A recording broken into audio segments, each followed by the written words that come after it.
warga, oh keren keren. Respon warga, respon warga tuh yang negatif gitu. Disuruh datang nggak datang, disuruh apa diajak ngomong nggak mau ngomong, atau bahkan ternyata mau datang, mau ngomong tapi ternyata menolak gitu ya.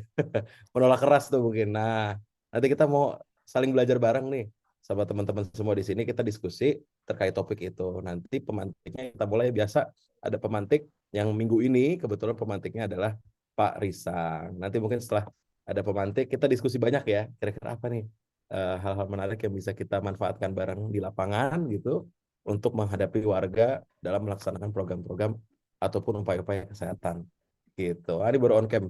Siapa nih? Bu Arinda. Ah, Bu Arinda. Halo Bu Arinda.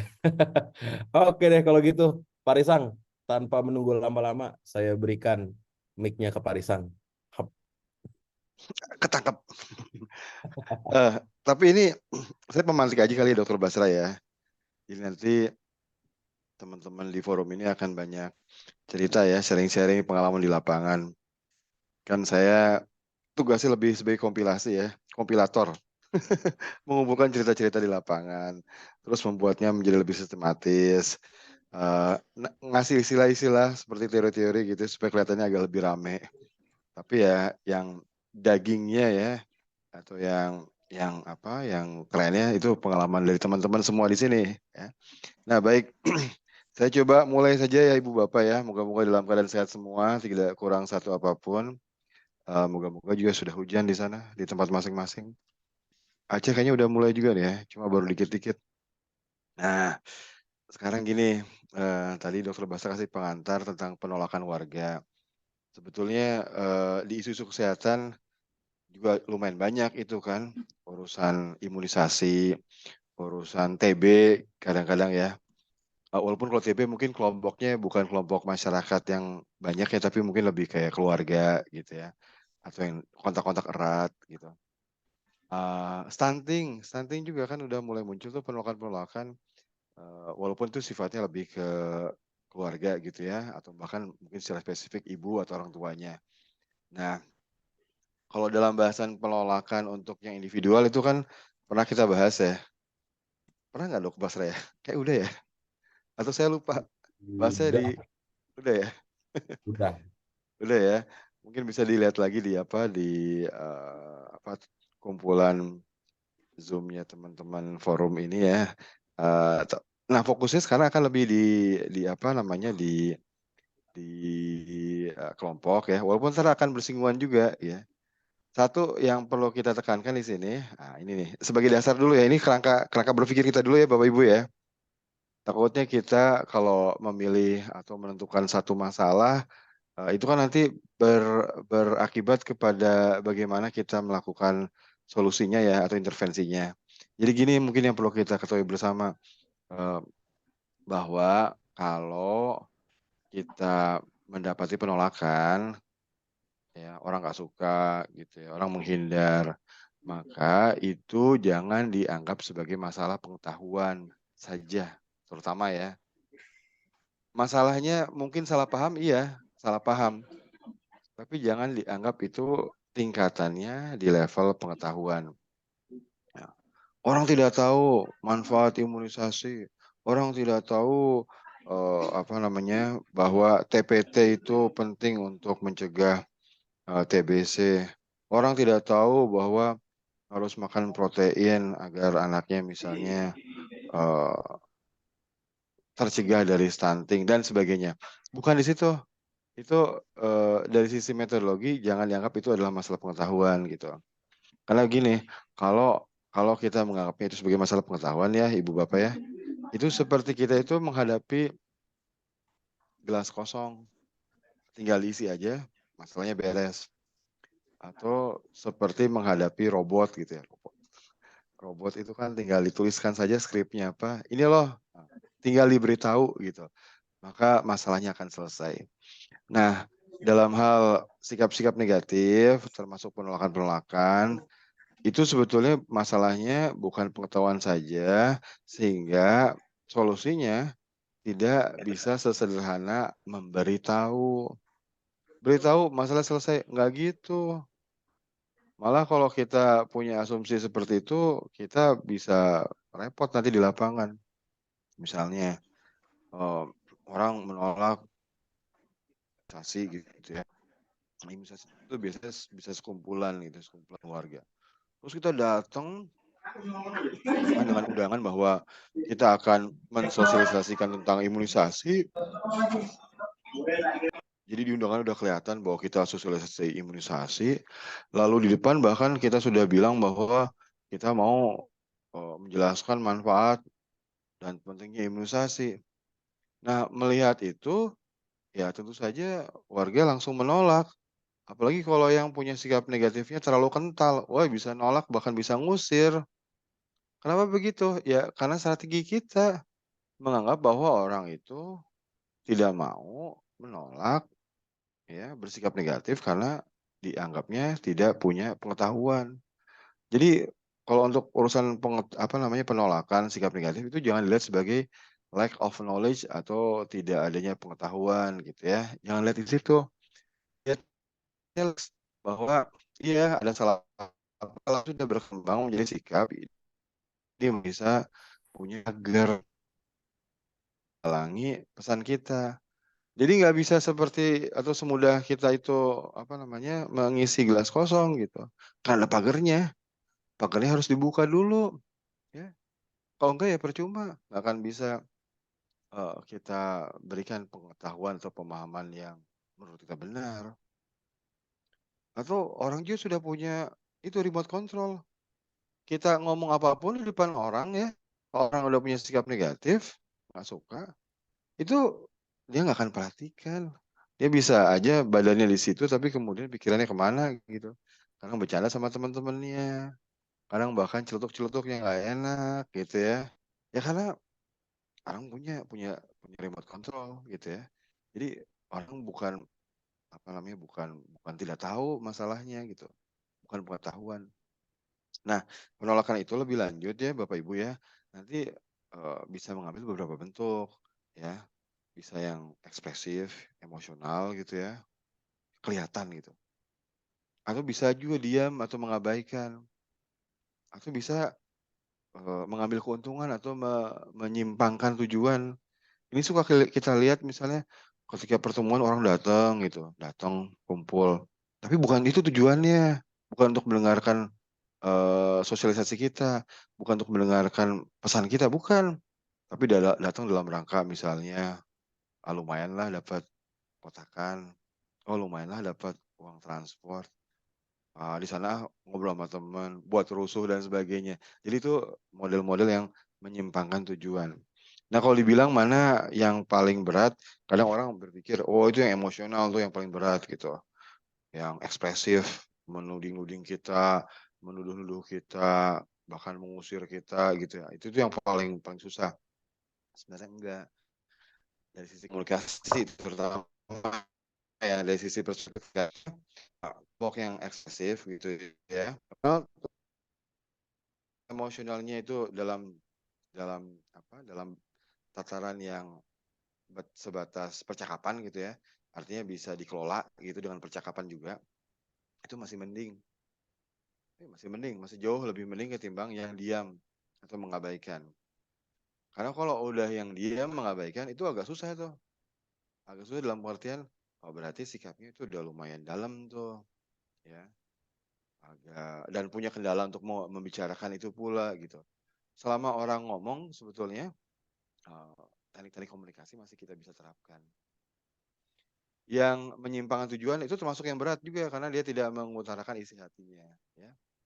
Tidak tahu jadi kita agendanya apa sebetulnya mengikuti pertemuan kita gitu. Nah, baru tahu ketika di tengah jalan kok agak susah gitu ya mengelola percakapan. Jadi itu tantangan juga ya. Dan bukan untuk yang ekspresi yang internal ya. Nah, Ibu Bapak sekalian, kalau kita mengikuti kan ya kita pernah ya membahas tentang skenario berkomunikasi untuk menghadapi penolakan, tapi konteksnya itu individual, one on one. Jadi satu persatu, satu kedua orang. Jadi sifatnya bukan kelompok ya. Ini instrumen yang ada di grup kalau nggak salah ya, Dokter Basra ya. Betul. Paling paling nomor 8, 9 itu tidak dalam kumpulan ini tapi ada dalam listnya itu. Kalau menghadapi orang emosional gimana? Itu yang teknik apa? Jeda dulu, venting, terus kemudian apa namanya? Empatik itu baru klarifikasi. Kalau berargumentasi secara harmonis itu pada saat apa? Misalnya pada saat kita menghadapi orang yang lebih statusnya lebih tinggi atau harus kita hargai gitu ya.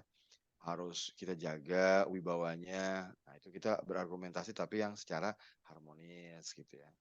Jadi bukan mematahkan argumen orang, tapi kemudian lebih menguatkan. Kalau menolak tapi diam gimana? Ini tantangan ya. Kita harus ngobrol-ngobrol dulu. Ngobrol-ngobrol sesuatu yang dia sukai dulu. Terus kalau yang menghadapi jurus maut gimana? Itu yang biasanya membuat teman-teman AKES mundur secara teratur gitu ya. Ada 2 paling enggak yang kita pernah identifikasi yang sifatnya nantangin tapi justru seperti menakutkan. Silakan silakan itu imunisasi aja nih anak saya. Tapi kok ada apa-apa tanggung jawab ya. Nah, kayak gitu ya. Dan variasi yang lainnya. Jurus tawar menawar yang mungkin kita mengira itu sebagai satu penolakan tapi sebetulnya itu suatu peluang gitu ya. Ya seperti pedagang, kalau orang nawar itu kan peluang gitu. Justru kita nyari orang tuh nawar dulu gitu. Jadi jangan takut ditawar. Ya, itu pesannya mungkin dari jurus ini ya. Terus menghadapi orang yang lebih tinggi secara komunikasi gimana gitu ya. Terus menggiring dalam percakapan, grand tour, mini tour ya. Kayak misalnya kita pengen ngajak orang untuk olahraga, tapi kita nggak perlu nyebut olahraga itu. Kita cukup bertanya-tanya sampai kemudian nanti orang akhirnya memutuskan untuk melakukan olahraga. Atau yang memanfaatkan tenaga lawan ala Aikido. Ini saya ingat ya kita pernah bahas nih dalam pertemuan kemisan beberapa waktu lalu ya. Dengan teknik-teknik pengecualian atau pertanyaan pengecualian. Exceptional exceptional question ya bahasa Inggrisnya. Nah, juga sempat kita bahas bahwa semua teknik-teknik ini itu dasarnya atau fondasinya 2 hal ya, kecakapan bangun hubungan. Nah, jadi itu entry point-nya. Bahkan teman-teman kalau di lapangan ya yang saya dengar pengalamannya, kadang nggak perlu teknik yang susah-susah. Cukup dengan bangun hubungan, seringkali masalahnya bisa selesai. Ini yang kadang-kala kita banyak gunakan ketika kita menghadapi orang secara individual. Karena kalau secara individual orang kita kan baik ya, orang Indonesia itu baik ya. Jadi artinya kalau kita berkunjung ke rumah itu kan merupakan suatu penghargaan buat mereka. Sehingga itu kebaikan yang sudah mereka tandai gitu. Oh, ini orang baik nih. Oh, nakes baik nih kunjungin rumah gitu. Tinggal kita memproses interaksinya gitu. Gimana caranya agar tidak memicu penolakan gitu. Jadi ini kecakapan bangun hubungan itu penting untuk urusan-urusan menghadapi penolakan. Nah, dan semua ini ya mau kecakapan membangun hubungan, mau skenario-skenario yang spesifik, itu hanya bisa kita aplikasikan kalau kita secara mental dan emosi terlatih. Jadi kalau misalnya secara mental kita rapuh, suka kena mental, atau mudah kena mental, atau mudah baperan, ya agak susah juga. Karena teknik-teknik itu kemudian hanya menjadi kumpulan pengetahuan semata gitu. Ada dalam kognitif kita gitu. Kita tahu, tapi kok aplikasinya susah gitu ya. Ya karena udah kena mental duluan. Kalau udah dibilang misalnya, untuk apa kesini? Pergi aja sana. Ya, kalau udah kena mental duluan, kita udah lupa mau ngapain gitu. Makanya dalam beberapa pertemuan lalu kita pernah bahas itu bahwa untuk menerapkan teknik-teknik ini kita perlu melatih mental dan emosi kita ya. Makanya nanti silakan lihat di forum ya. Itu ada tuh ragam latihan mental atau emosi. Ada yang sifatnya itu mengubah persepsi gitu ya, cara kita melihat sesuatu, orang lain atau interaksi. Ada yang ragam terkait dengan ini nih, mengambil alih atau mengontrol nonverbal. Jadi nonverbalnya kita kuatkan. Menguatkan nonverbal itu artinya juga nanti mengontrol emosi. Karena kalau kita bisa mengontrol nonverbal, kita bisa mengontrol emosi. Nah, ini sebaliknya, emosi kadang-kala mengontrol atau seringkali mengontrol nonverbal. Jadi kalau misalnya kita lagi kalut kan gitu ya, lagi kalut gitu, lagi galau, kelihatan di muka gitu. Nah, itu artinya emosi kita mengontrol nonverbal kita, wajah kita. Lagi khawatir, takut, mau presentasi, tiba-tiba suara kita jadi pelan, jadi lirih, atau jadi terlalu cepat gitu ya, tidak terkontrol. Itu artinya emosi kita gitu ya, itu mempengaruhi nonverbal. Nah, karena itu juga kalau kita bisa menguatkan, karena sifatnya ini ya dua arah, kalau kita bisa menguatkan nonverbal, nanti kita juga bisa menguatkan emosi kita gitu ya. Itu sifatnya dua arah ya. Nah, sekarang kalau kita bicara yang kelompok ya, secara spesifik mau bicara kelompoknya. Nah, kalau kelompok itu sebetulnya prinsip-prinsip yang kita gunakan juga sama dengan yang sifatnya individual, sama aja gitu ya. Ini prinsip yang agak general untuk KP kan ya, Bapak Ibu ketahui ya. Pertama, KP itu non konfrontatif. Non konfrontatif itu gini maksudnya, kalau kalau orang itu punya perilaku yang salah gitu, jangan dibilang, salah itu, yang benar gini." Ya, kita menghindari itu. Ya kecuali kita sama warganya itu punya hubungan yang erat gitu ya, ya silakan aja. Atau misalnya kita tahu bahwa warganya itu percaya sama kita sehingga tidak baperan kalau kita bilang, "Wah, kalian Bapak Ibu salah itu ngerokok," gitu, nggak marah gitu ya, ya nggak apa-apa. Atau bahkan kalau kita punya simpul, terutama tekniknya kan simpul yang bangun hubungan yang lebih harmonis, yang kuat gitu. Kalau kita punya simpul yang bermakna sama orang gitu, dia adalah temennya, kakak saya gitu, oh ternyata dia adalah adik kelas saya sekolah gitu, itu kan punya simpul ya. Itu yang agak-agak konfrontatif juga nggak apa-apa. Tapi kalau enggak, ataupun kita nggak tahu, ya hindari yang konfrontatif ya. Sifatnya lebih harmonis iya, artinya lebih mementingkan hubungan, ya hubungan. Jadi gini Bapak Ibu, ini secara filosofis dulu ya. Kan intervensi itu macam-macam ya. Ada intervensi itu berbasis oral, ngobrol-ngobrol, lisan. Ada yang sifatnya atau penekanan itu lebih ke tulisan, tulisan gambar gitu ya, melalui sosial media gitu ya, tulisan ataupun produk lainnya yang bukan manusia. Nah, sifatnya agak beda gitu. Kalau sifatnya oral, kan itu kita bicara dengan orang lain gitu, orang orang lain gitu ya. Artinya, kita berdua, bertiga itu pun sifatnya komunal gitu, komunal bersama orang lain. Tapi kalau tulisan gitu buat poster, kan kitanya nggak ada di situ gitu ya, kitanya nggak di situ. Nah, kalau yang sifatnya, oral, itu kan komunal atau paling nggak dengan orang lain gitu, itu potensi konfliknya besar, potensi destruktifnya besar kalau kita konfrontatif, ya. Tapi kalau buat poster ya pasang aja kan kita nggak ada di situ ya, orang marah atau enggak kita nggak tahu gitu ya, beda jadinya.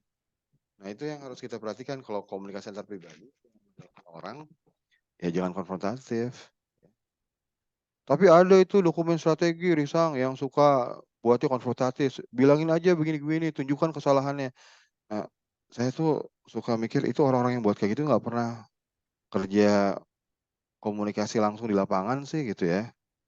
Jadi mereka simpel aja bilang bahwa, oh tulis apa namanya strategi pesannya adalah sampaikan bahwa yang benar adalah ini, itu salah gitu. Nah itu kerjaannya orang-orang yang nggak pernah ketemu sama warga langsung gitu. Jadi susah gitu. Tapi kalau teman-teman terutama yang pengalaman kerja di lapangan tahu persis kan kalau menghadapi orang yang menolak nggak bisa langsung konfrontatif gitu ya. Nah itu. Yang kedua, sifatnya itu apresiatif atau menunjukkan kelebihannya walaupun perilakunya salah. Atau justru saat perilakunya salah, sikapnya salah, kita tuh harusnya lebih apresiatif gitu ya. Ada ibu misalnya bilang, "Wah aku nggak mau imunisasi." Loh, nggak mau imunisasi. Lo ada apa, Bu? Suamiku nggak boleh.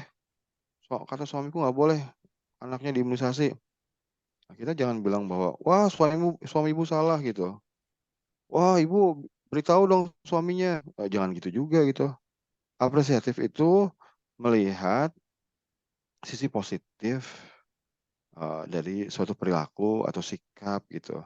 Jadi kan segala sesuatu pasti adalah positifnya gitu ya. Kan kata Quran juga gitu ya. Kalau misalnya kita misalnya nggak suka sama pasangan kita gitu ya, sabar. Ya lihat yang positifnya, yang baiknya gitu. Jangan lihat yang negatifnya. Kalau lihat negatifnya ya susah. Nah, yang positifnya jadi, kalau ada ibu bilang, "Ah, aku nggak mau anakku diimunisasi, nggak boleh sama suamiku." Wah, kita bilang gimana? Oh, ibu, ibu nurut kan sama suaminya? Iyalah, aku mau nurut sama suamiku. Ah, itu betul, Bu. Kalau sama suami, ibu nurut aja. Bagusnya gitu. Suami istri itu harus kompak gitu. Awalnya harus gitu. Jangan sampai ribut-ribut masalah imunisasi aja. Nah, harus gitu. Artinya pilihan bahwa seorang ibu mau nurut sama suaminya itu harus kita apresiasi. Nah, tinggal dari situ gimana kita menjembatani agar ibu itu mau menyampaikan pesan-pesan imunisasi sama suaminya. Nah, Bu, supaya tambah kompak lagi, Bu, anak-anaknya sehat gitu ya. Coba deh, Bu, ya, nanti kalau lagi santai-santai, ngobrol sama suami deh. Tanya-tanya, Pak Bang, anak kita kan harus sehat selalu ya. Oh iyalah, Bu. Jangan sampai sakit-sakitan kan. Iyalah. Katanya tadi di puskesmas dibilangnya begini begitu gitu. Nah, paling itu yang kita bisa lakukan gitu ya. Kita nggak bisa menyalahkan ibu, memojokkan ibu gitu, atau menyuruh ibu itu berantem sama suaminya ya nggak gitu. Nah, kita kita apa namanya approach-nya apresiatif ya. Jadi misalnya gini, ini contoh contoh aja yang pernah saya share juga di forum gitu ya. Ini ketika COVID dulu ya. Ada orang ngumpul-ngumpul misalnya gitu. Kalau kita melihatnya secara negatif kan kita bilangnya, wah Pak, bahaya nih Pak ngumpul-ngumpul, masih zaman COVID nih bisa menularkan lah, dan sebagainya gitu ya. Masker pulang nggak dipakai, itu.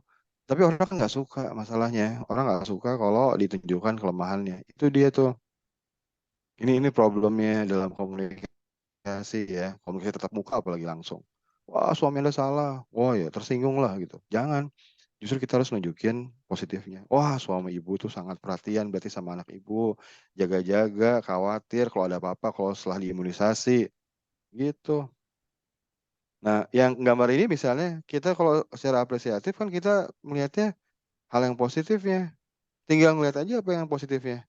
Wah, luar biasa bapak-bapak ini masih menjaga tali silaturahmi. Wah, gitu kan ya. Wih, bapak-bapak ini masih mau di luar ruangan nih. Bagus tuh nih buat vitamin D. Oh, gitu.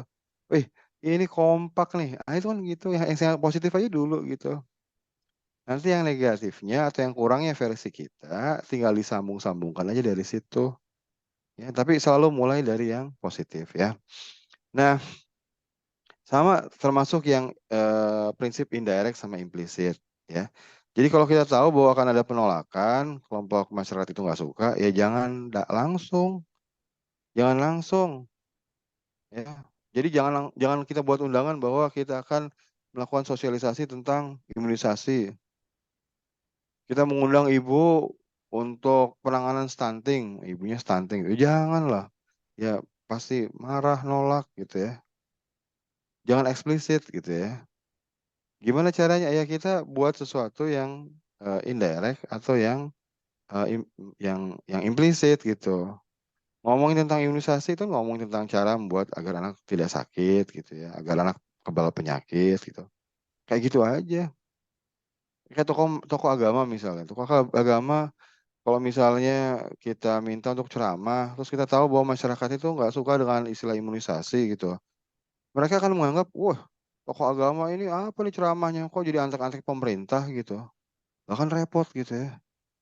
Ya mendingan kita bilang ke tokoh agamanya, Pak Imam bisa nggak nanti nggak usah sebut-sebut tentang imunisasi, bilang aja bahwa anak itu jangan ditinggalkan dalam keadaan lemah, bahwa anak itu harus kuat terhadap penyakit-penyakit yang makin banyak nih, karena orang itu berinteraksi kemana-mana, orang kita juga pergi ke luar negeri, pergi ke negara-negara yang mungkin ada penyakit yang tidak ada di kita, sehingga bisa membawa penyakit baru. Nah, gimana caranya agar anak kebal? Udah bilang aja, tanya aja ke bukadernya, tanya aja ke nakes gitu. Ini cara yang indirect gitu ya, supaya orang itu bisa lebih menerima pesan gitu. Ya. Nah, em, ada berbagai macam cara tadi, tapi saya mau langsung ke sini dulu deh ya, yang edukasi kelompok. Nah, ini edukasi KP, tapi yang terbaru ya Bapak Ibu ya. Terbaru tapi maksudnya bukan hal baru, banyak hal baru juga enggak, itu lebih modifikasi berdasarkan pengalaman teman-teman. Kita belajar, oh ternyata gini gini gini, terus kita coba ramu-ramu lagi ya Bapak Ibu ya, terus kemudian menghasilkan model seperti ini. Jadi kalau secara umum kan gini ya, kalau model komunikasi edukasi itu selalu mulai dari pemanasan. Ini intinya sih bangun hubungan gitu ya, bangun keakraban. Jadi intervensinya fokus di komponen sosial, aspek komunalnya. Supaya tambah akrab, supaya tambah senang, pada ketawa gitu, enak ngobrolnya. Di sini nggak ada aspek kognitif yang kita pengen intervensi. Atau nggak ada pengetahuan apapun yang kita pengen sampaikan, informasi apapun yang kita pengen sampaikan ke warga. Ngajarin apapun nggak ada ini. Nggak pengen ngajarin itu, ini, itu nggak perlu gitu ya. Nah yang kedua, itu bermain dan belajar. Jadi lebih ke bermain, tapi bermain itu artinya kan fokusnya ke emosi ya. Jadi emosi yang dikejar gitu. Nggak ada materi berat-berat nggak ada gitu. Emosinya dulu yang diintervensi agar orang senang, gembira gitu ya. Naik gitu ya kesenangannya gitu. Wah asik nih ya, gitu. Nah berikutnya itu yang sifatnya belajar, tapi bermain juga. Nah disinilah baru kemudian kita mulai diskusi, mulai mempelajari, mulai mengaitkan satu sama lain, mulai bicara tentang cara dan sebagainya. Ya. Dan kalau itu berhasil, artinya ada keinginan orang untuk mulai, oh ya ini bagus nih, oh ya deh mau deh melakukan, baru kita bangun komitmen. Ya, bangun komitmen sifatnya bisa individual tapi diutamakan lebih ke sosial gitu. Jadi bersama-sama ya. Ini kan teori nih ya, teori besarnya kayak gini. Nah, kalau misalnya diturunkan, turunkan tapi secara konsep dulu ya, Bapak Ibu ya. Keurusan imunisasi misalnya ya. Tahap pemanasan itu ya kita kenalkan diri kita secara menyenangkan, sampaikan tujuan dengan bahasa yang ringan-ringan aja. Nggak usah nyebut imunisasi sama sekali. Bilang kita pengen belajar gimana caranya agar anak tidak sakit. Belajarnya sama-sama ya Bapak Ibu ya gitu. Atau pengen misalnya konsultasi sama tokoh-tokoh agama di sini atau tokoh-tokoh masyarakat di sini, tokoh masyarakat mungkin ya, pemuda-pemuda di sini tentang cara-cara mencegah anak agar tidak sakit gitu ya. Di sini nggak disebut imunisasi sama sekali gitu.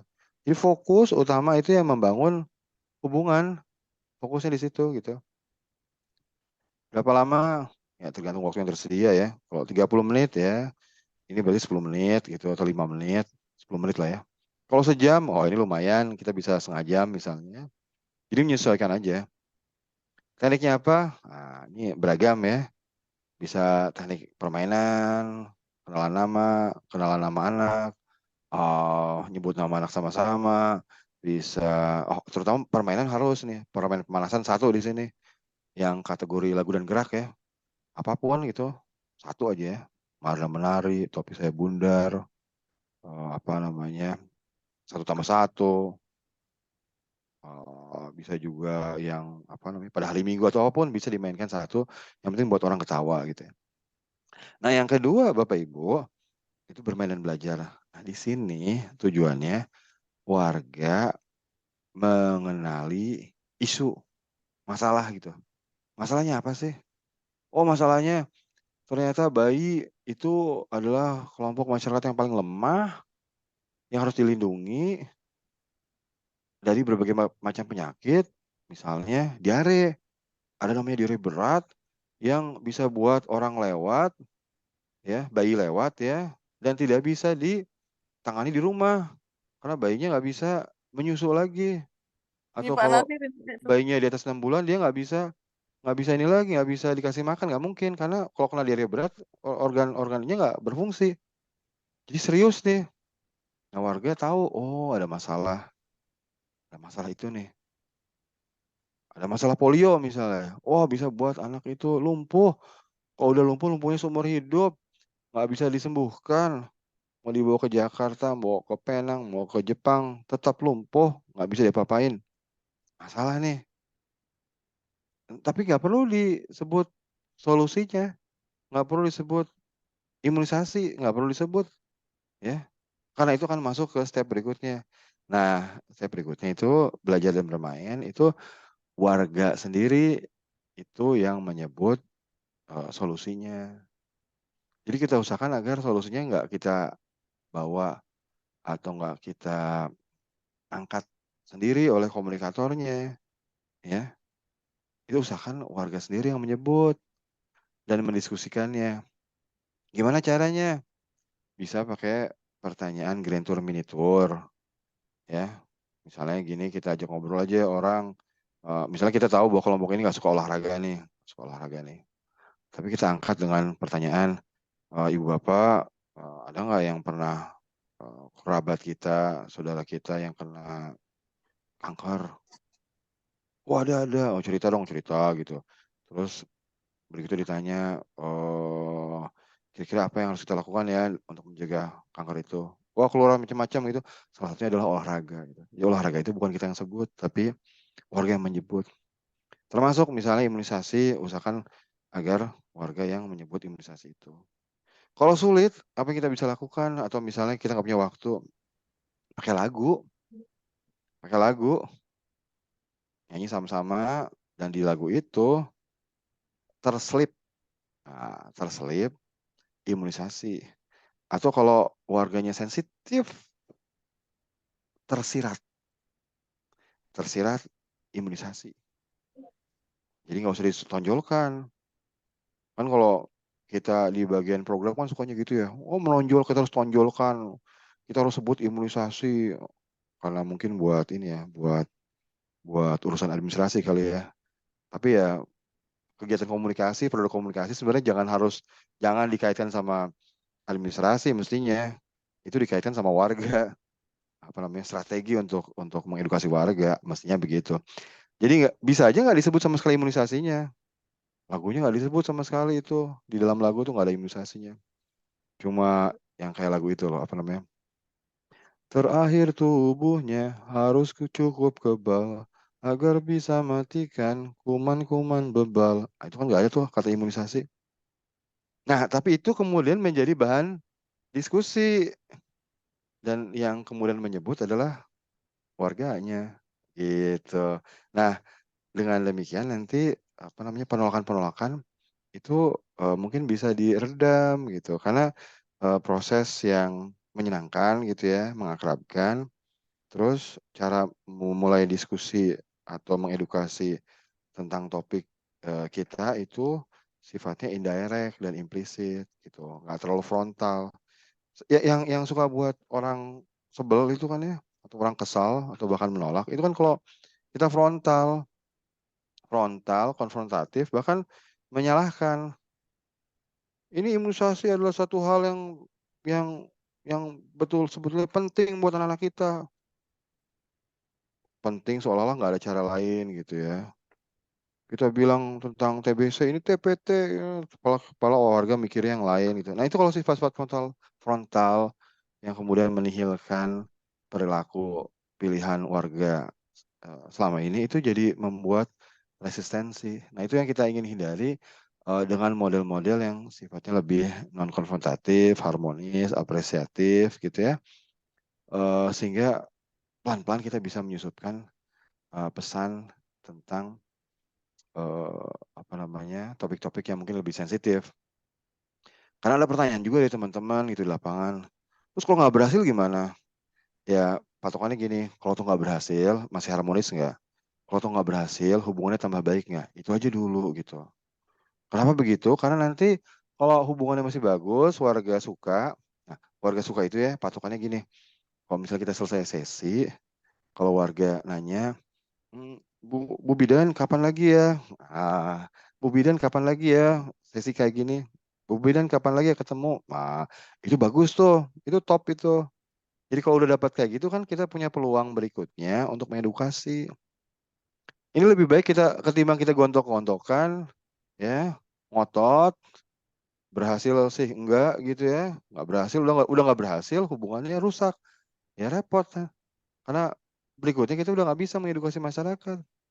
Jadi santai aja, yang penting mereka senang, happy, udah mau mendiskusikan topik kita, perkara belum belum mau, ya udah nggak apa-apa. Yang penting hubungannya tambah bagus. Kadang saya juga ditanya, loh tapi sampai kapan? Ya ini butuh sabar. Tapi yang penting adalah ibu bapak sebagai komunikator itu senang. Sampai kapan? Ya ibu bapak senang nggak? Kalau senang mengedukasi masyarakat, datang ke sana lagi, senang, happy, kan nggak ada batasnya. Yang ada batasnya seringkali kalau kita nggak senang, kitanya kena mental, kitanya mutung, kitanya nggak terima gitu, jadi nggak senang, kemudian berhentilah. Ya, dan kalau udah berhenti ya selesai udah edukasinya gitu. Nah ini detailnya ya, tapi ini sih nggak penting lah. Yang penting kayaknya sekarang mendengarkan teman-teman lain nih tentang pengalaman-pengalaman mereka. Makanya saya kasih ke Dokter Basra sekarang. Dok Basra, silakan. Oke, makasih Pak Risang. Nah, ini banyak ya bahannya ya buat kita ngobrol-ngobrol ya. Jadi ini nggak boleh ya langsung di awal kita sampaikan ya. Ini kita mau bahas ini nih, mau bahas TTD gitu ya. Jadi ini ya, jadi ketahuan ya. Jadi orang udah bisa antisipasi Pak ya. Wah, ini berarti dah. Saya udah pernah denger nih yang ini. Oke, menarik nih. Banyak yang bisa kita bahas ya, teman-teman. Oke, kira-kira ada yang mau sharing nggak, teman-teman? Boleh ini, Bu Ning nih, mungkin Bu Irma, Pak Effendi. Nah, Pak Basra, silakan, silakan. Nggih. Kalau yang untuk ini Pak, imunisasi untuk saat ini sih kayak kami belum belum pernah mengalami penolakan, hanya saja pengalaman dulu. Masih ingat MR ya, measles rubella? Ah, Ya, itu ya, kan ya. dulunya kan juga sering terjadi penolakan, tapi itu masa Pak. Artinya kalau mungkin Pak Basra, Pak Rizwan tadi secara individual ya. Nah, kalau dulu itu kan masa dalam arti MR itu kan untuk anak sekolah. Jadi satu satu sekolah itu kan karena mereka kan takut KIPI ya. Akhirnya kan membuat semacam surat pernyataan kan waktu itu, surat pernyataan menolak begitu. Terus kalau misalnya eh, nggak mau kalau mau imunisasi waktu itu nggak masalah. Tapi kalau yang nggak mau ada surat pernyataan yang itu hampir semuanya. Nah ini kalau waktu itu kami kan memang belum pernah mendapatkan KAP ya. Nah itu yang kami menghadapi seperti itu ya, itu gimana Pak? Misal suatu saat terjadi seperti itu kan masa ya. Jadi ya waktu itu kalau sudah ada surat pernyataan ya kami tidak akan melakukan imunisasi MR di sekolah-sekolah tersebut begitu. Nah, andaikan terjadi seperti itu apa ya langkah yang harus kita lakukan Pak? Oke, Bu Irma, berarti dari sisi komunikasi ya, apa yang harus Iya, dilakukan kalau tiba-tiba masa dalam ada bentuk masa masa kan itu. sudah membuat surat pernyataan menolak gitu ya? Iya, kan Nah, masa itu kan dulu kan banyak banyak kan banyak penolakan dengan menggunakan surat-surat pernyataan seperti itu. ini juga lagi kejadian nih Pak Risang ya, yang DBD ya, Wolbachia tuh. Ada di Bali ada beberapa daerah yang apa buat DBD ya. Gimana gimana Pak Risang? Silakan Pak Risang. Atau teman-teman yang lain juga boleh kalau ada yang mau sharing. Jadi burung tahu Oke, teman-teman lain ya. dari saya mau sharing, saya Ah, dari boleh. Ibu Damaris dari Kota Kupang, NTT. Oh, iya Bu Damaris, silakan Bu Damaris. Namanya beda tapi di sini Bu Damaris. Ya, Namanya beda di sini di live di Zoom ya. ya ini apa? Ini email anak saya. Oh, siap siap. Iya, saya pakai email. Ya, kalau untuk saya pengalaman saya untuk di Posyandu Balita itu ada sasaran balita yang orang tuanya menolak untuk diimunisasi. Kalau untuk anak yang pertama, kedua, ketiga itu tidak apa-apa diimunisasi, tapi sampai pada anak yang bungsu ini mereka menolak dari mulai imunisasi awal. Mulai imunisasi awal itu mereka menolak dengan alasan bahwa tidak mau anaknya karena takut anaknya sakit. Dan ketika penolakan itu sebagai kader, saya juga artinya ketika saya bertanya yang tidak mau untuk anak diimunisasi itu siapa? Kata ibunya, bapaknya yang tidak mau, bapaknya yang menolak. Ibunya punya keinginan untuk anaknya diimunisasi.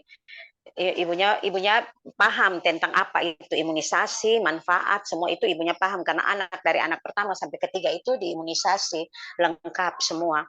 Dan anak yang terakhir suaminya tidak mau.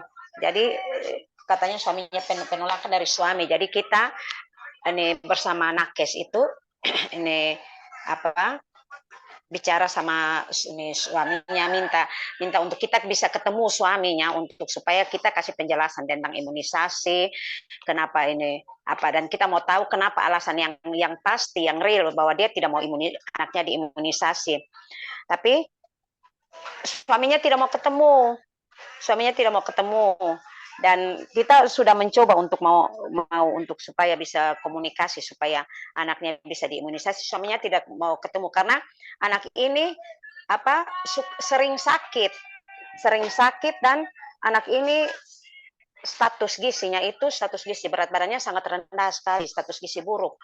Jadi ini dengan upaya bagaimana supaya kita mau ketemu, mereka tidak mau, dokter kita sudah juga hubungi ke puskesmas untuk mau konsultasi, suaminya tidak mau, dengan berbagai alasan, sibuk kerja semua, suaminya tidak mau. Jadi ya kita tidak bisa memaksa untuk anak ini harus diimunisasi, karena ini yang ibunya bilang, saya mau anak saya diimunisasi, saya kepingin sekali anak saya harus dapat imunisasi seperti kakak-kakaknya. Cuman itu suaminya tidak mau, dia juga tidak mau melanggar apa yang ini diperintahkan untuk dia punya suami, karena dia takut terjadi apa-apa sama anaknya, berarti dia yang nanti akibatnya dia yang kena dari suaminya. Jadi sampai dengan saat ini anaknya sudah umur mau masuk 3 tahun.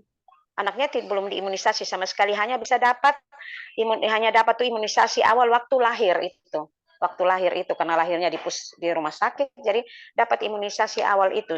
Jadi mungkin saya sebagai kader, sebagai itu sasaran balita saya mau minta solusi atau saran bagaimana supaya anak ini bisa dapat imunisasi lanjutan, karena untuk imunisasi awal sudah tidak bisa karena sudah lewat, tapi imunisasi lanjutan itu, dan mungkin ada trik-trik atau cara bagaimana supaya kita bisa melunakkan hati daripada orang tua, terutama ayah dari anak ini, untuk supaya anak ini bisa imunisasi. Mungkin ada saran-saran atau trik-trik dari teman-teman yang ada di grup ini. Terima kasih, itu dari saya. Oke, Bu Damaris, terima kasih. Keren ceritanya ini. Penting nih, dan banyak di daerah lain juga, Bu Damaris. Terima kasih sudah memantik cerita ini nih. Bagus sekali, Bu Damaris. Oke, ada lagi teman-teman yang mau sharing-sharing? Mau ngasih pengalaman bebas. Pokoknya ini kan forum bebas. Dok Silakan. Basra, Gimana, Pak Risang? pengen respon dulu ya supaya dulu, boleh nggak ya sebentar? Boleh. Jadi ini cuma sekedar ini aja Bu ya. Khusus untuk imunisasi, soalnya saya suka untuk urusan imunisasi suka melihat kayaknya ada salah ini ya, ada hal yang kita harus dudukkan kembali ya. Kita sudah melakukan edukasi, betul, bagus gitu ya. Edukasinya di mana? Nah ini dia yang saya pengen share sedikit ya Bu ya. Pak Risang mic-nya agak deket kali, Pak. Kayak gini? Oke, harus dibelokkan dikit kali ya. Kayak gini ya. Sip. Nih, kita kelihatannya suka melakukan kalau di sekolah itu kayak baru belajar setengah jam lalu, terus kemudian kita minta ujian gitu. Jadi kalau di sekolah itu ya, ini masuk nih jam 8 atau jam 7 masuk sekolah, diajarin sama gurunya, terus selesai ajarin, yuk ujian. Kayak gitu. Atau orang nggak tahu barang kita gitu ya, nggak tahu barang kita apa, terus kemudian kita suruh beli. Akibatnya apa tuh? Akibatnya kan suka reaktif ya. Ada reaksi negatif, lebih mudah gitu reaksi negatifnya. Jadi kalau yang namanya edukasi itu harusnya bukan hanya jauh-jauh hari gitu ya. Tapi jangan langsung dikasih ujian. Jangan langsung ditawarin barangnya dulu. Jangan langsung ditawarin imunisasinya. Tapi edukasi aja. Ya, misalnya kalau di posyandu itu kan ada sebulan sekali itu pertemuannya posyandu ya, kumpul-kumpulnya. Di situ kita edukasi, nanti kapan edukasi tentang imunisasi. Imunisasi belum ada kapan entah kapan, ya nggak apa-apa, yang penting orang tahu tentang imunisasi. Ada dasar-dasar pengetahuan tentang imunisasi, misalnya tentang gimana kerja imunisasi itu gitu. Tentang efek samping, demam itu apa sih kalau dalam proses imunisasi gitu ya. Tanpa harus eee, tanpa harus menawarkan, besok ada imunisasi atau sekarang setelah ini ada imunisasi, enggak gitu. Biar aja edukasi, kan orang butuh belajar, yang namanya belajar ya, yang namanya belajar itu dalam keadaan santai, tenang, nggak diburu-buru gitu. Kalau misalnya diedukasi, terus kemudian di sebelah sana ada apa namanya, ada jarum suntik udah siap nyuntik gitu ya, ya orang juga takut ya. Atau misalnya udah dengar-dengar, wah ada imunisasi itu sekolah-sekolah pada pada apa namanya, pada didatengin nakes, disuntik-suntikin gitu. Belum ada edukasi. Nah, itu juga bisa menimbulkan rasa khawatir. Sama seperti siswa gitu ya. Belajar sekarang entar sejam kemudian ujian gitu. Wah kan repot gitu ya. Nah ini yang kita harus hindari. Jadi yang kita maksud sebagai edukasi, itu baiknya jangan dikaitkan sama layanan imunisasi dulu gitu ya. Edukasi imunisasi aja dulu gitu ya. Jadi waktu datang ke komunitas yang menolak gitu, ya jangan juga memaksakan akan melakukan imunisasi di situ, ya itu cuma sekedar sosialisasi atau edukasi saja gitu ya. Sehingga nanti, penolakan-penolakan yang instan itu mungkin tidak terjadi. Sama ini, kalau saya sih sarankan, Bu Irma ya, kita mah nggak usah pakai surat-surat pernyataan gitu. Nanti kalau sekolahnya buat, "Ini kita udah siap surat pernyataan," "Oh udah nggak usah pakai surat pernyataan, nggak apa-apa kok. Ya udah nggak usah diimunisasi, cuma nggak usah pakai surat pernyataan gitu kok. Udah lupakan aja," gitu. Atau kalau jangan pula kita pernah menawarkan ada surat pernyataan, harus ada surat pernyataan kalau nggak mau.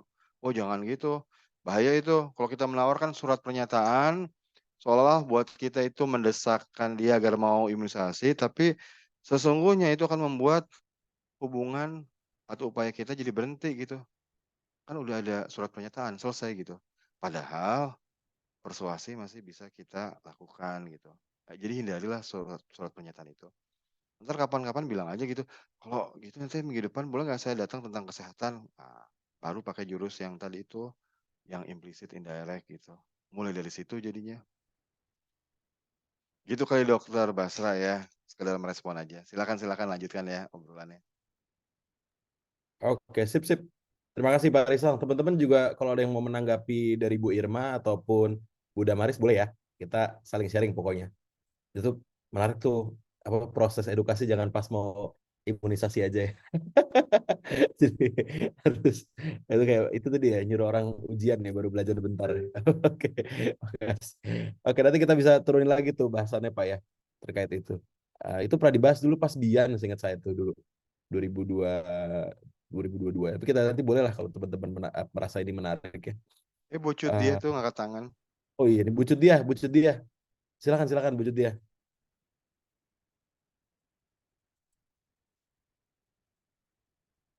Silakan Ya. bucut dia. Izin saya nggak pakai video ya Pak ya, karena lagi di luar. Bapak Ibu. Ya, ah, jadi gini Pak, Mas Risang, saya mau mau menanyakan pendapat juga atau mungkin ada masukan dari teman-teman yang lain. Ah, jadi kami sekitar 3 bulan yang lalu ada kejadian difteri.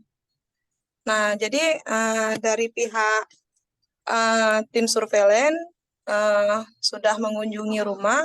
Jadi kan ada tim dari imunisasi juga mau memberikan apa namanya ya untuk orang-orang yang terpapar di sekitar. Jadi mereka pakai bahasa istilah apa namanya? Kalau bahasa bahasa Indonesianya tuh jangan datang dulu, parangnya masih tajam. Nah, itu ibaratnya. Nah, sedangkan dari tim ini kan harus ada apa istilahnya ya? Harus ada gerak cepat nih siapa yang ini yang terkenal lah kita bilang di situ atau apakah ada yang nanti ini jadi kita dari pihak tenaga kesehatan itu udah kita juga ajak kecil, kita ajak siapa camat, termasuk dengan aparat kan. Cuman jawaban dari pihak keluarga itu ya itu satu, jangan sekarang dulu karena parang masih tajam. Nah, jadi kami di sini seperti itu kendalanya tuh, Mas. Jadi walaupun sudah kita edukasi, sudah kita berikan penyuluhan atau melakukan saat kunjungan rumah begitu juga.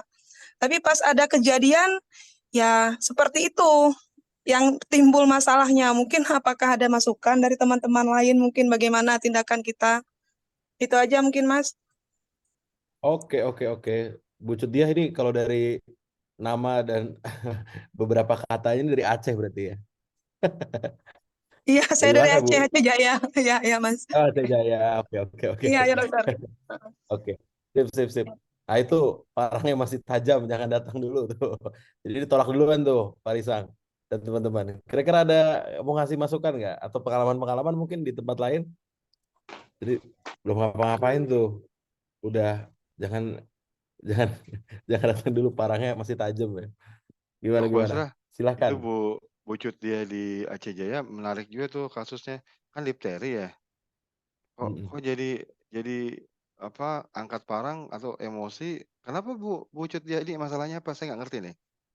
Kok kok difteri jadi sensitif gitu? Ya, jadi gini Mas, kan ada kejadiannya kan anak tersebut sakit, masuk rumah sakit. Begitu dilihat rupanya dia difteri. Begitu kita mau rujuk, rupanya ada terlambat. Karena rupanya anak udah 3 hari sakit di rumah baru dibawa.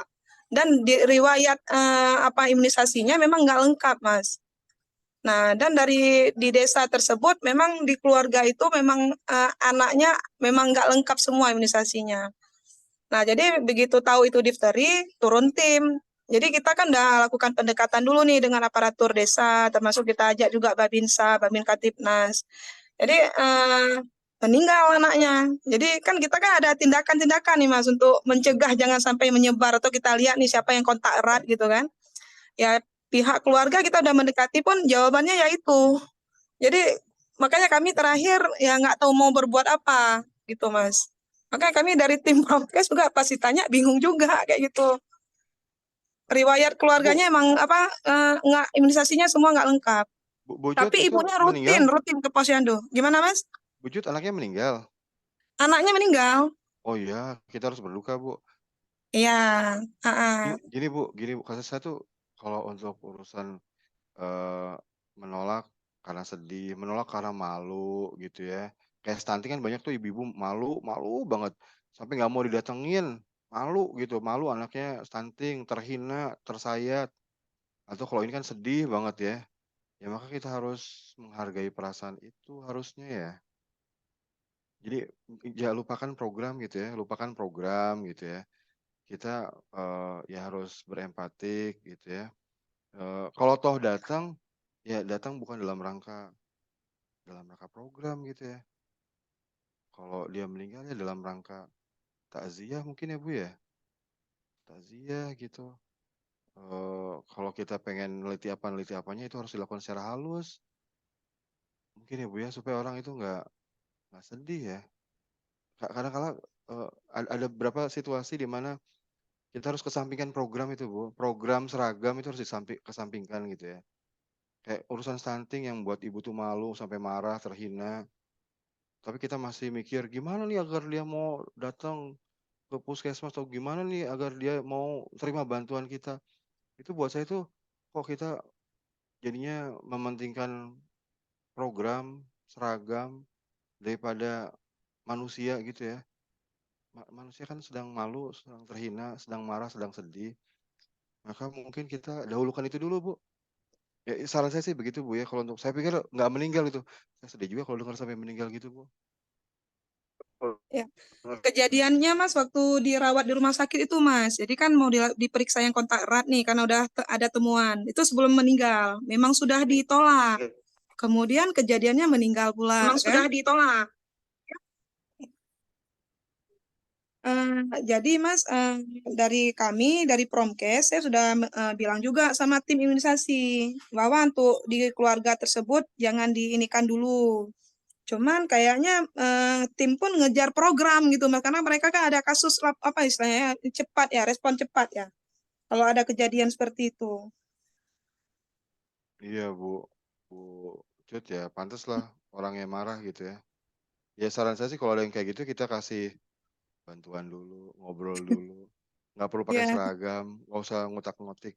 Mana kontak eratnya seolah-olah dia akan menjadi sumber penyebaran penyakit ya, mungkin jadi tersinggung ya Bu ya. Silakan ya. teman-teman lain-lain. Saya cuma punya beberapa ide tadi aja. Silakan Dokter Basra.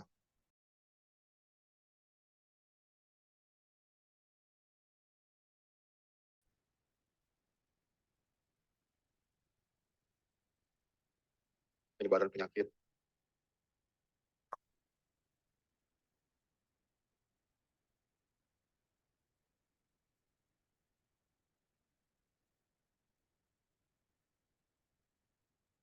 Suara saya hilang ya?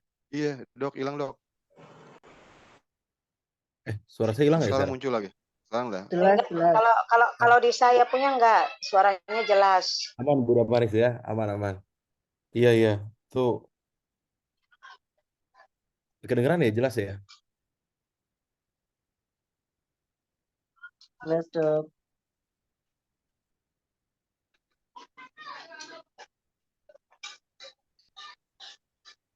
Jelas kok, Dok? Oh, Dok Basra jelas. Dok Basra jelas. oke, enggak. Oke, enggak jelas. Jelas ya? Beneran ya? Kok saya nge-lag ya? Jelas dokter. Oh, oke. Ya, Bapak Ibu itu kita dapat cerita menarik ya buat belajar pengalaman ya.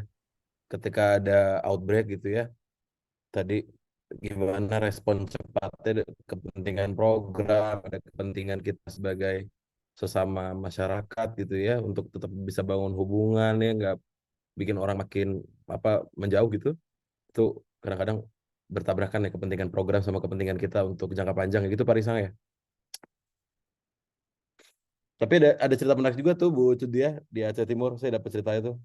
Habis ada kasus difteri, mungkin hampir serupa. Akhirnya orang berbondong-bondong minta vaksin difteri. Tuh, yang dewasa bahkan minta juga itu. Jadi kita harus dapat banyak cerita nih dari Bapak Ibu nih, banyak cerita yang bisa kita belajar dari situ. Kira-kira ada cerita-cerita lagi teman-teman Bapak Ibu atau pengalaman atau ada yang mau bertanya juga boleh. Silahkan. Kita udah lewat 10 menit rutinitas biasa sejam kan, tapi nggak apa-apa.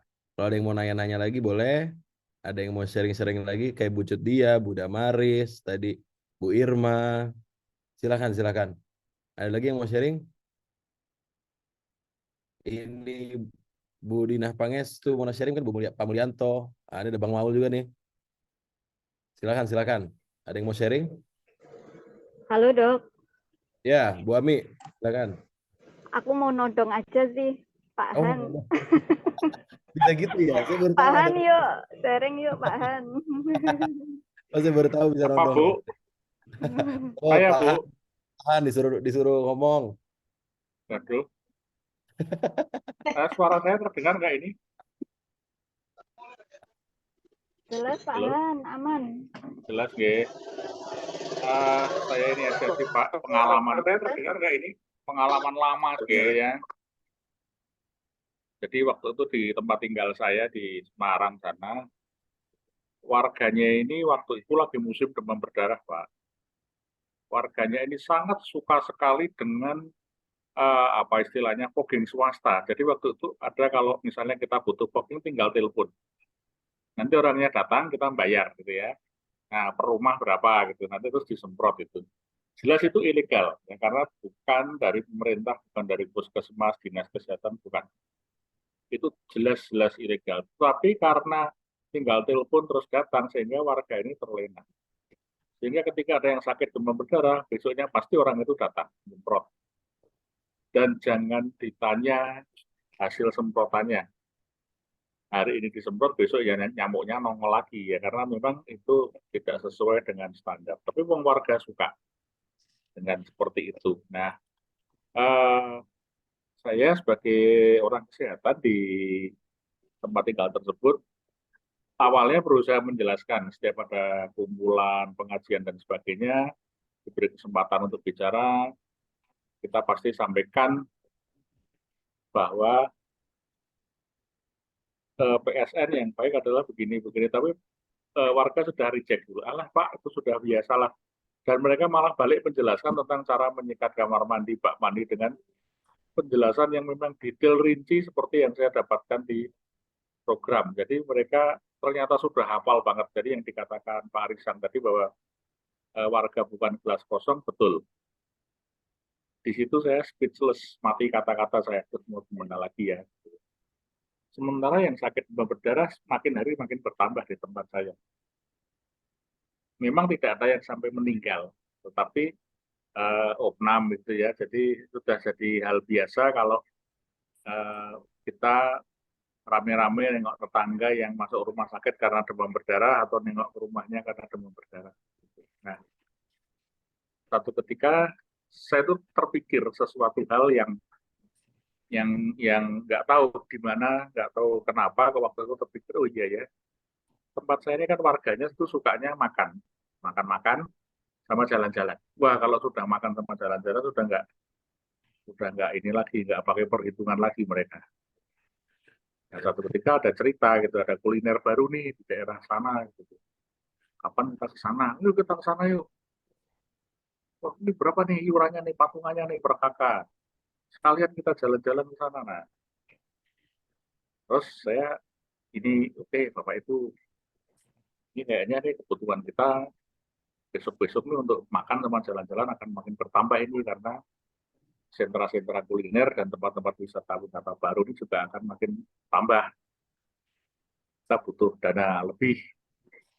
Yuk kita cari sumber pendanaannya gitu kan. Dari mana lagi kita dicari, akhirnya ada yang keluar. Nah, daripada kita telepon booking swasta itu, kalau dikumpulin lumayan nih uangnya ini. Bisa buat makan-makan sekian kali, bisa buat jalan-jalan sekian kali, gitu lah. Nah, dari situlah kemudian mulai masuk. Oke, berarti kita setuju ya, sekarang sudah nggak pakai booking lagi ya. Apa bisa, Pak? Bisa itu dengan cara yang sudah Bapak-Bapak sampaikan berkali-kali, menyikat bak mandi dan sebagainya, PSN lah. Gitu. Oke, baik. Kita hubungi puskesmas ya, untuk pemantauan jentik-jentik gitu ya. Nah, cuma mohon maaf kalau ada teman-teman dari puskesmas, bukan maksud kami bagaimana, tapi waktu itu memang di tempat saya, puskesmas ini hanya membagi formulir untuk ditempel di pintu rumah atau di depan rumah. Nanti warganya suruh ngisi sendiri. Isinya itu intinya apakah ada tempat-tempat penampungan air, ada jentiknya atau tidak. Nah, otomatis semua ngisinya tidak ada jentiknya semua. Walaupun pada kenyataannya jentiknya banyak sekali, sama saja gitu. Akhirnya ya DB-nya berkembang lagi. Udah, di situ warga sudah reject untuk yang kedua kalinya. Wah, ternyata nggak bagus nih program ini, gini. Ya jelas nggak bagus karena nggak ada yang memonitor, nggak ada yang melaksanakan. Udah, gimana kalau diubah? Yang melaksanakan pemantauan jentik adalah ibu-ibu. Oke, ibu-ibu. Betul lah tim ibu-ibu datang ke rumah-rumah. Itu juga jalan hanya beberapa bulan. Karena akhirnya itu muncul agak semacam gap gitu ya di antara warga karena ternyata ibu yang masuk dari rumah ke rumah ini tidak hanya memantau jentik tapi juga memantau penghuninya. Ini suaminya pulangnya seminggu sekali, sebulan sekali. Ini gosipnya suaminya jalan sama teman kantornya dan sebagainya. Itu artinya malah jadi nggak karu-karuan begitu. Sehingga bapak-bapak marah gitu kan. Alah ngapain juga ibu-ibu. Nah, sampai satu ketika di puncak kebuntuan otak saya terpikir melihat anak-anak waktu itu. Jadi ada anak ya. Saya ajak anak-anak ini nengok tetangga temennya yang sakit demam berdarah. Apalagi yang di rumah sakit ya, anak-anak tuh melihat mereka yang terkapar di rumah sakit, tetangga-tetangga yang sakit demam berdarah itu dengan selang infus dan selang macam-macam begitu. Pulangnya anak-anak saya tanya, gimana nih? Anak-anak, kasihan ya Pak, ini. Itu bisa mati nggak Pak? Oh bisa kan. Demam berdarah kalau nggak ditangani segera, cepat dan tepat, mati. Wah bahaya dong, bahaya ya. Terus saya ajak anak-anak ini untuk mengambil jentik-jentik di rumahnya. Nah, besok tolong ya, kita kumpul lagi. Jadi di tempat saya itu ada pendopo gitu ya, untuk tempat warga kumpul begitu. Anak-anak langsung bawa itu, jentik-jentik dari rumahnya pakai gelas bekas aqua gitu ya. Dibawalah, ditaruhlah di pendopo, lalu kita tutup begitu di lemari begitu, ada lemarinya. Kita taruh sini ya, minggu depan kita kumpul lagi ya. Gitu. Dilihat lagi yang jentik-jentik itu sudah nggak ada, tapi ada nyamuk berterbangan di lemari situ. Nah, kita jelaskan bahwa nyamuk bertelur, siklusnya gitu kan, jentik kemudian jadi nyamuk dewasa. Nah, nyamuk inilah yang berbahaya, yang menggigit. Nah, oh berarti dari jentik-jentik ya Pak ya? Iya, dari jentik-jentik. Nah, tugas anak-anak, mau nggak kalian? Tugas menyelamatkan nyawa manusia. Dua anak-anak kan, apa ini menyelamatkan nyawa manusia? Iya, tugas anak-anak adalah mencatat rumah-rumah yang ada jentiknya. Catat saja yang ada jentiknya, nggak usah dihitung jentiknya berapa. Jadi kita buatkan tabel, ya, nama-nama rumah, nama-nama kepala keluarga ini mereka sudah tahu posisi rumah ini di mana. Anak-anak sendiri yang membagi timnya. Saya sama ini sebelah sana Pak, saya sama ini sebelah sana Pak, saya sebelah sana. Oke. Sekarang setiap hari Minggu disepakati setiap jam 6 pagi mereka kumpul dengan membawa senter dan formulir tadi. Mereka masuk dari rumah ke rumah. Dicek. Asal ada aja dicentang ada, nggak usah dihitung jentiknya berapa. Nah, inilah anak-anak. Kekuatan anak-anak adalah pada kepolosan jiwanya. Pada saat kumpulan atau ya kumpulan ya bapak-bapak atau ibu-ibu gitu ya bulanan, anak-anak ini nanti kami rekap ya hasilnya, kemudian salah satu atau beberapa perwakilan anak-anak datang untuk bercerita. Luar biasa ternyata, Pak, saya ke rumahnya Pak Andoko misalnya. Sebenarnya rumahnya itu ada jentiknya Pak, tapi saya dikasih uang 10.000, disuruh ngomong untuk tidak ada jentiknya Pak. Nah ini satu, ini yang punya rumah kan malu karena yang ngomong anak-anak sendiri. Yang kedua, ternyata antara anak dengan anak ini ada semacam nggak tahu ya, chemistry atau gimana begitu ya. Contohnya ada begini, Pak, aku malu loh Pak main sama teman-teman. Kenapa malu? Lah ternyata rumah kita tuh ada jentiknya, setiap hari Minggu teman-teman datang ke rumah kita selalu ada jentiknya. Mereka nggak mau lagi main ke sini, dibilang rumah kita jorok. Nanti kalau main ke sini bisa ketularan demam berdarah dan sebagainya. Nah, mau nggak mau orang tuanya ini akhirnya kan nguras bak mandi dan sebagainya. Nah, ini yang kami tidak duga. Nah, ini berjalan waktu selama bertahun-tahun, Pak. Nggak terasa waktu itu sudah 6 tahun lebih, tidak ada demam berdarah dan tidak ada fogging. Baik itu fogging abal-abal tadi maupun fogging dari pemerintah. Nah, yang terjadi adalah kemudian setelah itu, ketika anak-anak ini sudah mulai dewasa, mereka sudah ada yang kuliah di luar kota, ada yang mondok dan sebagainya. Saya beberapa kali menerima telepon dari orang-orang yang tidak ada di kontak saya gitu ya. Dia nanya, ini benar Pak Andoko? Ya. Perkenalkan saya Pak siapa gitu ya, saya adalah bapak kosnya. Nah, anak-anak yang dulu masih keliling pakai senter itu sekarang sudah kuliah dan mereka kos begitu. Nah, bapak kosnya ini nelpon saya, terima kasih ya Pak. Kenapa? Karena si Mas ini atau Mbak ini menggerakkan teman-teman satu kosnya untuk PSN di tempat kosnya. Ada juga yang di pondoknya. Nah, ini yang saya nggak nyangka ternyata tancepnya ke hati anak-anak, ke perilaku anak-anak itu ternyata terbawa sampai mereka dewasa. Nah, sekarang sudah tidak ada lagi kayak gitu di tempat saya karena sudah ada WA. Jadi sekarang modelnya adalah masing-masing ibu-ibu atau rumah memotret sendiri tempat penampungan airnya dan dilaporkan di grup WA. Kemudian secara insidental itu ada semacam kayak cross check atau kunjungan mendadak gitu ya dari puskesmas untuk ngecek. Dan alhamdulillah hasil pengecekannya bagus ya, artinya sesuai dengan laporan, dicek kapan saja, di rumah mana saja, tidak ada jentik. Ini pengalaman yang awalnya warga ini reject dengan PSN menjadi sadar dan sampai sekarang perilakunya masih berlanjut. Terima kasih. Oke, Pak Handoko. Kata kasih tepuk tangan buat Pak Handoko ya. Ini pelajaran bagus. Ini idenya menarik ya. Mulai dari kuliner gitu ya. Jadi nggak nggak jualan di depan gitu Pak ya. Ya, Bu Damaris. Iya, selamat sore. Ada masukan Bu? Ya, kalau untuk dari saya senang dengar apa yang disampaikan oleh Pak Handoko tadi ya, Pak siapa yang tadi Pak Handoko dengan betul. menggerakkan ya Pak Handoko dengan menggerakkan anak-anak. Mungkin cara ini juga mungkin bisa nanti saya ingin menerapkannya di wilayah saya. Tapi kan sekarang kita di sini lagi pencanangan Wolbachia.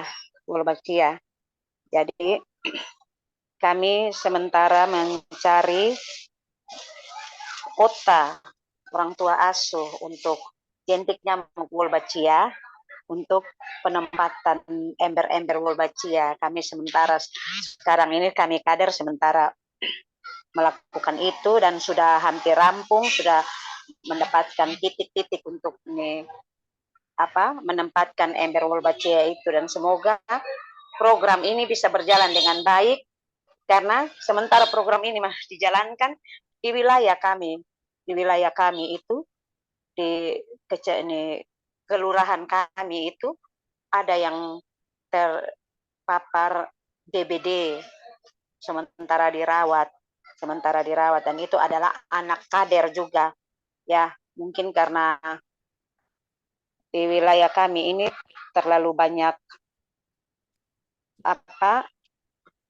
tempat-tempat yang memungkinkan untuk